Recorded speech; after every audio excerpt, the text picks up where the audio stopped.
Hello दोस्तों, नमस्कार। स्वागत है आप सभी का फिर से एक नई वीडियो में। वीडियो के फर्स्ट पार्ट में हमने इंग्लिश प्रोनाउंसिएशंस के कुछ रूल समझे थे। बाकी के रूल्स इस पार्ट में समझेंगे। वीडियो में देरी न करते हुए वीडियो को स्टार्ट करते हैं। अब पढ़ते हैं रूल 11।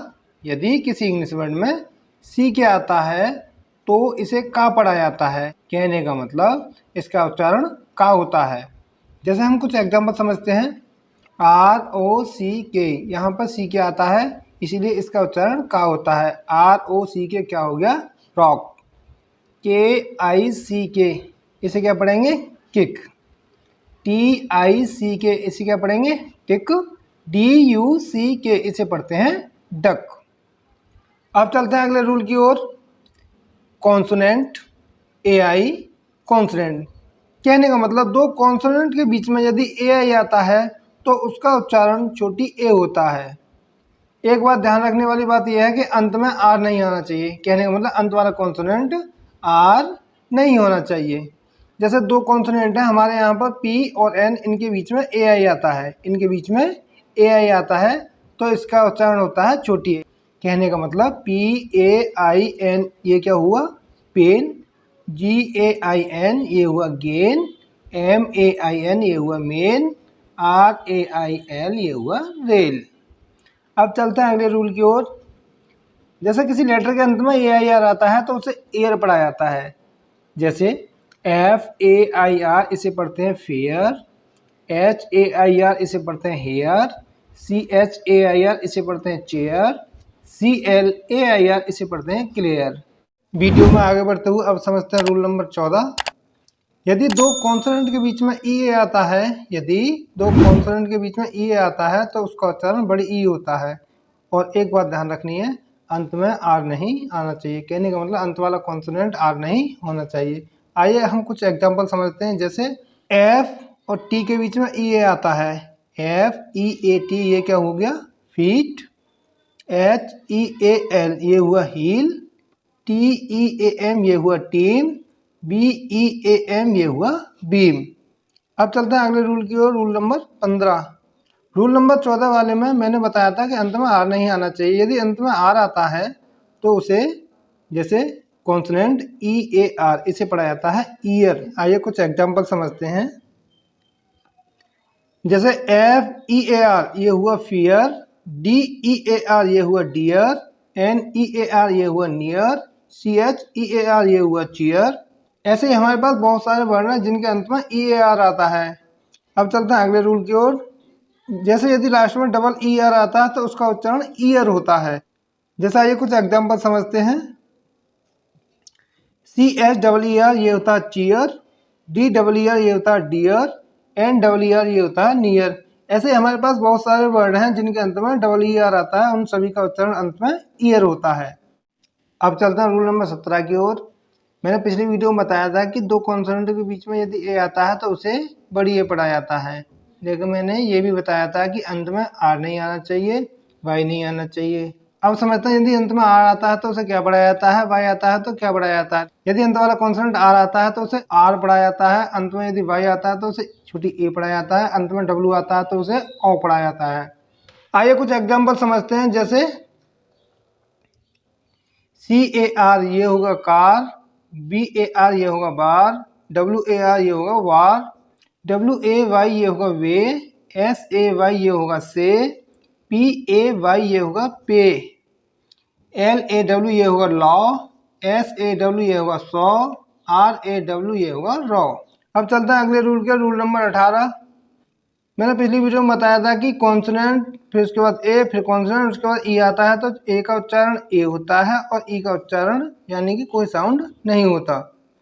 मैंने बताया था कि अंत वाला कॉन्सोनेंट आर नहीं होना चाहिए। तो इस रूल में अंत में आर लेते हैं। जैसे कॉन्सोनेंट ARE, लास्ट में ARE आता है तो इसे पढ़ा जाता है एयर। जैसे HARE इसे क्या पढ़ेंगे? हेयर। MARE इसे पढ़ेंगे मेयर। SHARE इसे पढ़ते हैं शेयर। अब चलता है अगले रूल, रूल नंबर 19 की ओर। मैंने पिछले वीडियो में बताया था कि कॉन्सोनेंट आई, कॉन्सोनेंट ई आता है तो आई का उच्चारण आई होता है और ई का कोई भी साउंड नहीं होता। मैंने ये भी बताया था कि अंत वाला कॉन्सोनेंट आर नहीं होना चाहिए। अब पढ़ते हैं, अंत में कॉन्सोनेंट आर आए तो कैसे पढ़ा जाता है उसे, यानी कि अंत में IRE आता है तो उसे आयर पढ़ा जाता है। जैसा ये कुछ एग्जाम्पल समझ लेते हैं। LIRE इसे पढ़ते हैं लायर, HIRE इसे पढ़ते हैं हायर, TIRE इसे पढ़ते हैं टायर। ऐसे हमारे पास बहुत सारे एग्जाम्पल हैं जिनके अंत में IRE आता है, उन सभी का उच्चारण अंत में आयर होता है। वीडियो में आगे बढ़ने से पहले अब समझते हैं हम कुछ इंग्लिश लेटर्स के उच्चारण। जैसे हम सबसे पहले समझते हैं टी के उच्चारण के नियम। इसका पहला नियम है, यदि किसी इंग्लिश वर्ड में टी के बाद UAL आता है, टी के बाद UAL आता है तो टी का उच्चारण चा होता है।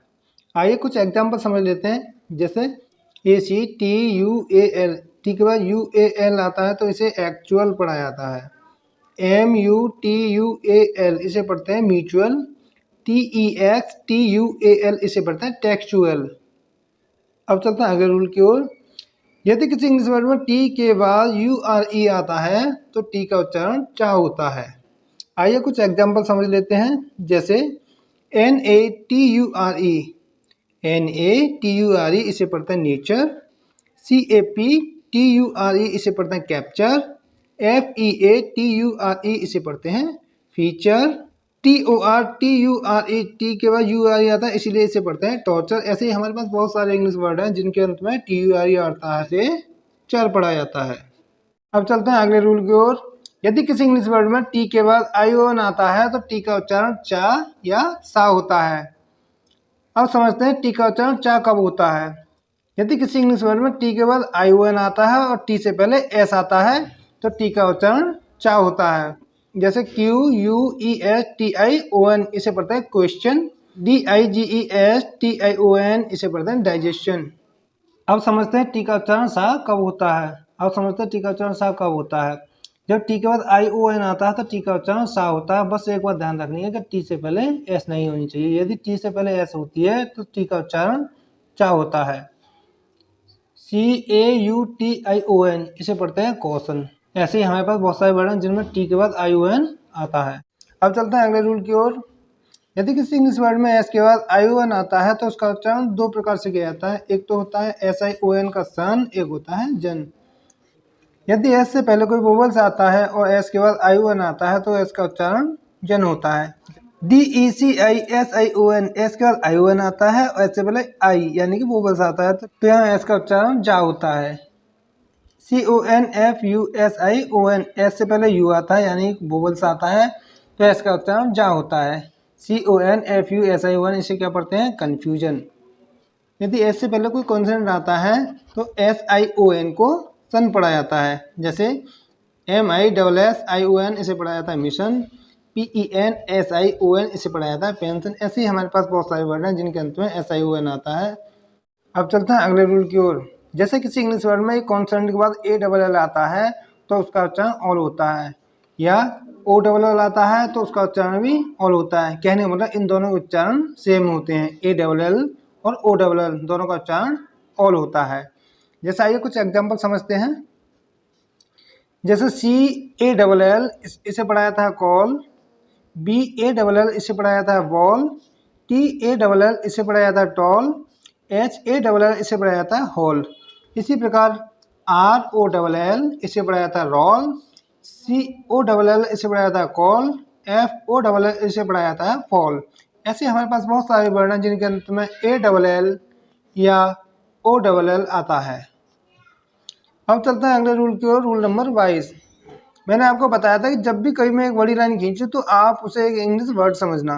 कहने मतलब इंग्लिश वर्ड के अंत में यदि ER आता है तो उसे R पढ़ा जाता है। आइए कुछ एग्जाम्पल समझते हैं। जैसे MAKE ये क्या हुआ मेक, ये हुआ मेक जो कि एक वर्ड है।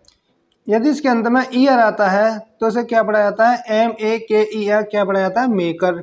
जैसे TIME क्या हुआ टाइम, यह एक वर्ड है, इसके अंत में ER आता है तो इसे पढ़ा जाता है टाइमर। ऐसे हमारे पास बहुत सारे वर्ड हैं जिनके अंत में ER आता है। वीडियो के इस पार्ट में इतना ही, बाकी के रूल्स नेक्स्ट पार्ट में समझेंगे। मिलते हैं अपनी नई वीडियो के साथ, तब तक के लिए जय हिंद जय भारत।